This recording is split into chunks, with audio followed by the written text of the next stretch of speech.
Good morning, students. Welcome, all of you. Today, we are continuing with the chapter staffing. We already started it. Today, we discuss staffing process. Okay, this is chapter 6. It is instead of B, you make it 6. Okay. So, staffing process, like other chapters. So, remember, we are discussing the functions of management. So, planning is a chapter, organizing next chapter we discussed, then staffing. So in planning also process is there, how to plan. Organizing chapter also we discussed the process of organizing, steps in organizing. Then now this chapter also process is there, that is staffing. Okay, so staffing meaning you understood, it's mainly related to the recruitment of people and their selection, training, compensation, all those things are included in staffing. So positions will be there. Posts are created in organizing. Jobs are created in organizing function. So that jobs or position should be filled with the right person. So right person in the right place at the right time. That is called what? Staffing. So if you do proper staffing, then you will not face any shortage of human resources. So that is required in all the process of management. So today we'll discuss on staffing process. So first step in staffing process is, first what to do, estimating the manpower requirements. So you are aware that while designing the organization structure, we undertake an analysis of the decisions and the decision making levels, activities, as well as relationship among them, with a view to involving horizontal and vertical dimensions of the structure. Thus, various job positions are created. Clearly, performance of each job necessitates the appointment of a person with a specific set of educational qualifications, skills, prior experience, and so on. Okay, so estimating the manpower requirement, how much manpower you need, or means how many or number of employees you want in your organization. So when you design the organization structure, so we take decisions, means who are all should be there in each level, so who are all take decisions, and the relationship among various levels of people. So horizontal, vertical dimension structure we can see. So same level people also, horizontal also there, vertical also there, so that we can see in the levels of management. So when you analyze each levels, there will be top level positions are there, middle level, lower level. So various job positions are created in each level, that we saw in the organization structure. So there we define clearly the job positions, and appropriate number of persons are required, and we decide their qualifications, skills, experience needed if any, and those things we decide, that is called what? Estimating the manpower requirements. Okay, so simply we can say you have to find out which level or where you want to post someone, how many number of people you want, so what is the nature of post of that particular job, and qualification required, and the skill or previous experience whatever you want, or you wish to have for that particular position. So all those things we have to decide in advance. That is called what? Estimating manpower requirements. Okay, then next step is what? Recruitment. So recruitment means, I think it is very familiar word for you. Recruitment we usually say. But what is recruitment? So recruitment may be defined as the process of searching for prospective employees and stimulating them to apply for jobs in the organization. So recruitment, we may think it's like we are getting job or appointment. No. Actually, this is a starting stage. We are going out. First step, we understood that how many number of people needed for our organization and what is the qualification, experience, so and so required. Now, as after deciding that, now we are going out. We are deciding, or we are going to search for people. Understood? So searching for prospective employees, future employees, that is called prospective employees, and stimulating them. Stimulate means encourage them, motivate them to apply for jobs in the organization.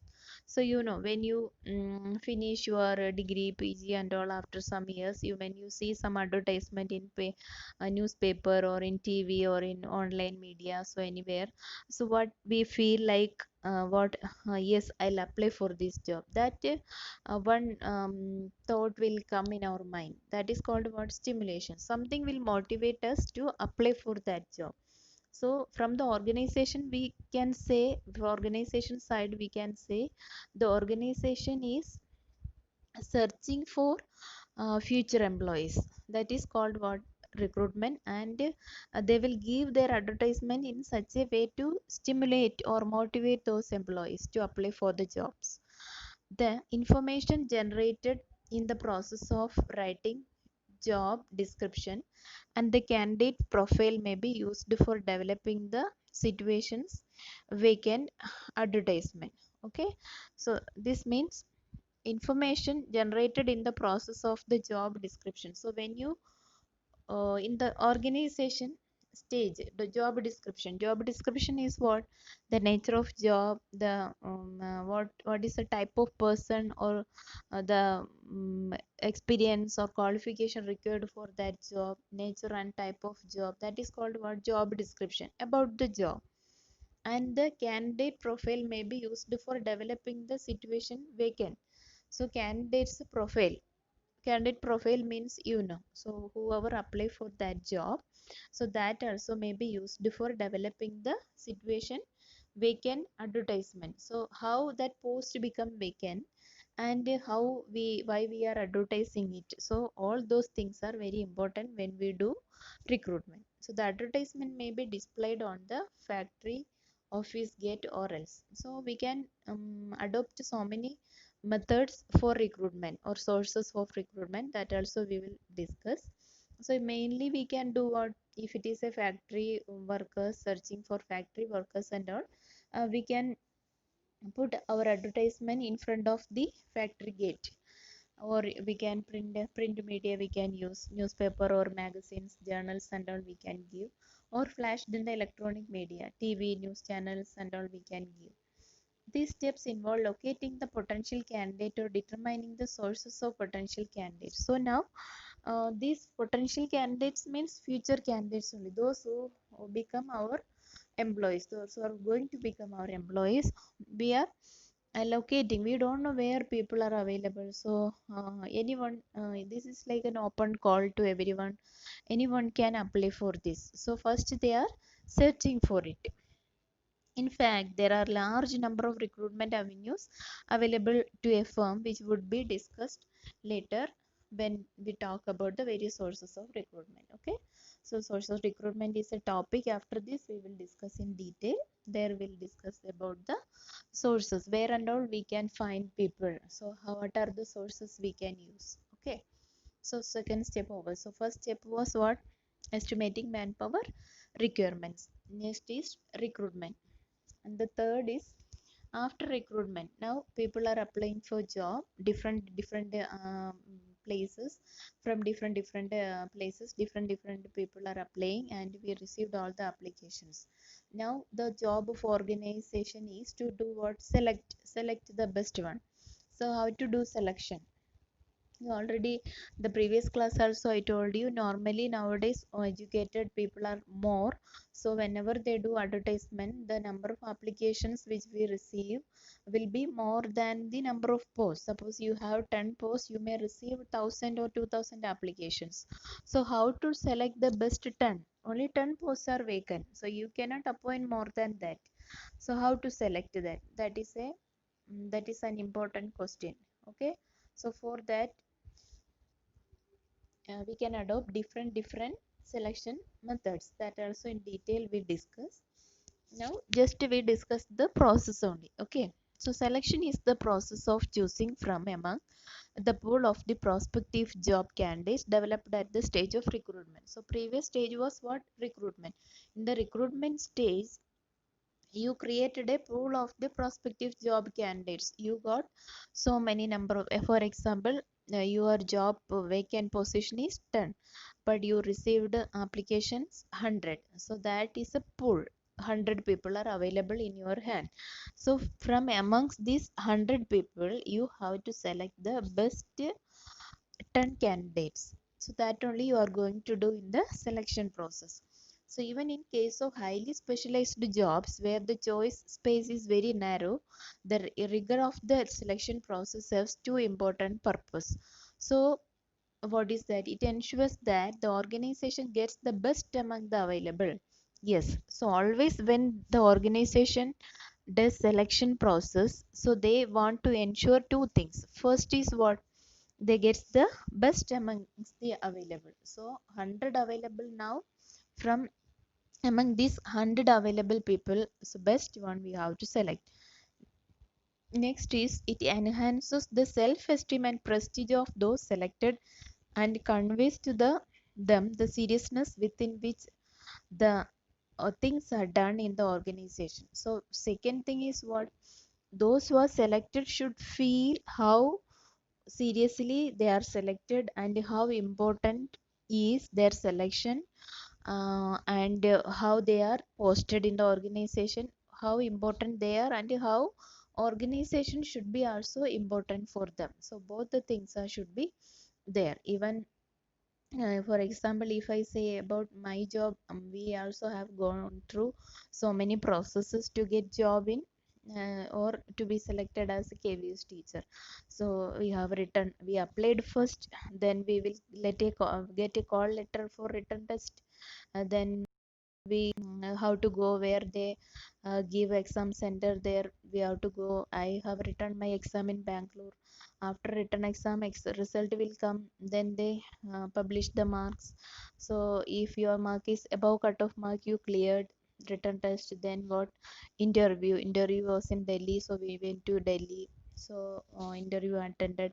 After interview, again the list or panel will come, that we are selected, and when they send an appointment letter. All this process we have done. So normally, no, these are the things we have to do. So some people who are doing between, so we have to travel long distance, or if it is a far away places, some candidates will not attend and go there, so they don't know about the seriousness of that particular job or work. And for them, no, it is not offered, that job cannot be offered later also. Okay, for such a type of excuses and all. So organization always want sincere people only, and they want to fulfill, or they want to fulfill the objectives of the organization through best and efficient people. Okay, so that is what selection also in detail we have to study. Afterwards we'll study. Now just we are going through the process, all these process, no, in detail we have to study later. So recruitment also we will study, selection also we will study. Okay, next process is placement and orientation. So one selection is over. Now 10 people you selected out of the 100.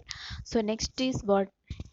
Placement. So joining a job marks the beginning of socialization of the employee at the workplace. So so suppose when I got appointment letter placement in KV Bambolim, so I have to come here and join in my job. So the employee is given a brief presentation about the company and is introduced to his superiors. So immediately we get an induction training. For that I went to Bangalore. So they will familiarize you what is KVS, when it is formed, what is their objectives, how we have to behave, what are the expected things, rules, policies, all those things they will take in that training sessions. So employee is given a brief presentation about the company. So if it is a company means, when you join in a company, the company people give you a brief discussion about their companies, about their laws, rules, everything. and is introduced to his superiors. So we will go and meet all superiors and all. Then subordinates and the colleagues, not only superiors, our subordinates, colleagues, everyone. He is taken around the workplace and given the charge of the job for which he has been selected. Then his real actual workplace, he'll be taken.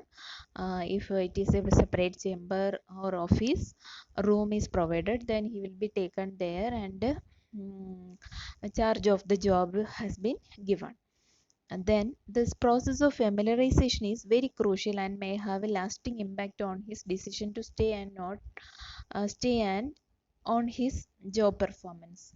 So no, when we go and when we join in that particular job, and when others introduce us to our colleagues, employees and all, that is very important, because that moment only we will think about whether to continue the job or not. For example, in my case, actually when I joined here, I thought I immediately have to go from here, like by saying certain things, not people we don't know, of course we don't know the behavior that day, but by seeing the infrastructure and the staff room and all, we just we felt like okay, this is not the correct or place for me, because I left one job and came, no, it was very different there, entirely different there, so here it is different. But now I am okay. So uh, it is very crucial moment, joining time. So orientation, so this process, no, when the other superiors and the other workers take you to other people and your workplace, and you familiarize you with your jobs and all, that process is called what? Orientation. So don't forget, okay? Orientation, on mark question they may ask. So orientation means what? Introducing the selected employee to other employees and familiarizing him with the rules and policies of the organization. So when a new employee join the organization, don't tell him this is your place, go and sit, do your work. No, it is should not be like that. We have to talk to him and familiarize about the job and the rules policies of the organization. So that is called what? Orientation. So orientation, remember, okay? So fourth step over. Now after some days, now you join your 1 week or 2 weeks, 3 weeks, 3 months over. Now company will start training, or within 1 month also. So training and development. So what people seek is not simply a job but a career. Everyone must have the opportunity to rise to the top. The best way to provide such an opportunity is to facilitate employee learning. So whenever we get a job, so we don't want to be in the same position for so many years, so we want to go to the upper levels, top levels, promotion and all we want to get. So organizations have either in-house training centers or have forged alliance with the training and education institution to ensure continuing learning of their employees. So either organization can provide training houses. In-house training means within the organization they can provide training to the workers, or they can give training the outside the organization also. The organizations do benefit in turn. If the employee motivation is high, their competencies are strengthened. So of course, if your employees, those who are selected, people are very talented, very enthusiastic, to through training their efficiency level will improve, and the organization will be surely benefited. They perform better and thus contribute more to the organizational effectiveness and efficiency. So when training improves the efficiency and effectiveness of employees. So you also know, teachers will go for training and all, you must have heard. So for what purpose they are giving training? To strengthen a particular area, or to give or impart new knowledge to the employees. By offering the opportunities for career advancement to their members, organizations are not only able to attract but also retain the retain its talented people. So here career advancement also needed. I told you we don't want to be like in the same post or position for so many years. Whenever there is a chance to get promotion and all, we have to try for that, and we always try to be in top levels according to your wish and according to your talents. Okay, so that is there. So company also wants to retain the talented people. For that they give training. Okay, training, with the training what will come? Development will come. Okay, now next is performance appraisal. Okay, after the employees have undergone a period of training and they have been on the job for some time, there is a need to evaluate their performance. Now after 1 year and all, we can check how the employee is performing in the organization. Even almost all organization, we this appraisal is there, performance appraisal, annual perform. Even we teachers also have, they here principal give marks to the teachers according to, out of 10 they give different marks according to the performance. All organizations have some formal or informal means of appraising. So it is not same in everywhere. Companies may adopt some different methods to measure the performance level or efficiency of the employees. It's like how you get marks in your test and all examination. So teachers performance also assist, not only teachers, all jobs. Performance appraisal means evaluating an employee's current and past performance as against certain predetermined standards. Okay, so they fix a standard, they fix some points, and they will see, yes, this point is, this employee is performing this point or not, this is done or not, this is doing or not, like that. No, they fix some criteria, and according to that criteria they will assess the performance of the employees. Means that criteria is called what? Standards. The employee is expected to know what the standards are, and the superior is to provide the employee feedback on his performance. So employees should know my performance will be assessed on this and this criteria, and the superior is to provide the employee feedback on his performance. The superior has to give the performance or the description on the performance of the employee, and marks also. So the performance appraisal process therefore will include defining the job, appraising the performance, and providing feedback. So three things are there. What? Defining the job, what type of job the particular employee is performing, and appraising the performance means evaluating the performance, and providing what? Feedback. So these three things are there. Okay, so, okay, now performance appraisal over. Next is promotion and career planning. So it becomes necessary for all organizations to address career related issues and promotional avenues for their employees. So already I told you, so whenever there is a chance for getting promotion and all, so career development or career improvement, career related issues should be discussed with the employees. Managers need to design activities to serve employees long term interest also. So we have to, organization has to see those who are performing well, of course they will become future managers, or they are able to perform well, means they can go to the higher levels. So they must encourage employees to grow and realize their full potential. Promotions are an integral part of people's career. Okay, so you also have seen, no, primary teacher become high school teacher, then become higher secondary teacher, then become principal, then going to other AC level, then DC, like that. No, where and all we can reach, but with our effort we can be promoted. They refer to being placed in positions of increased responsibility. So but remember, whenever you go to higher levels, high levels, your responsibility will be increased. Okay, responsibility is increased.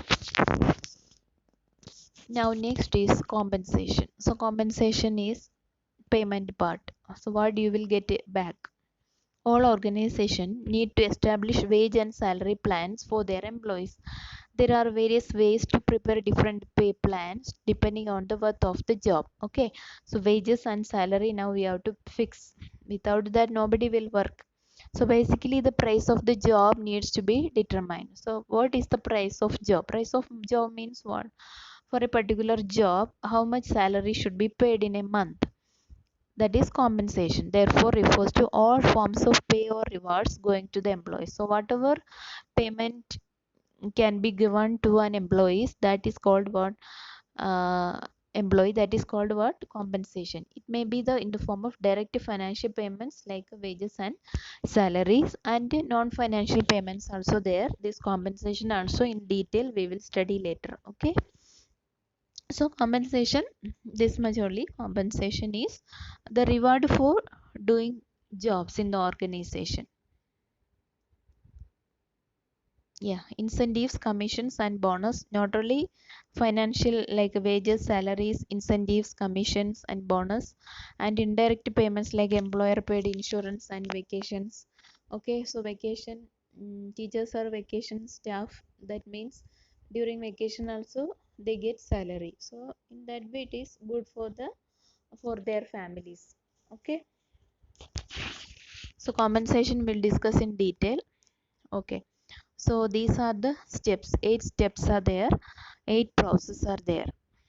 Okay, I hope you understood. If any doubt, as usual, you can contact, no problem in that. Okay, this much only for today. Thank you so much. Read the textbook. Okay, take care, bye.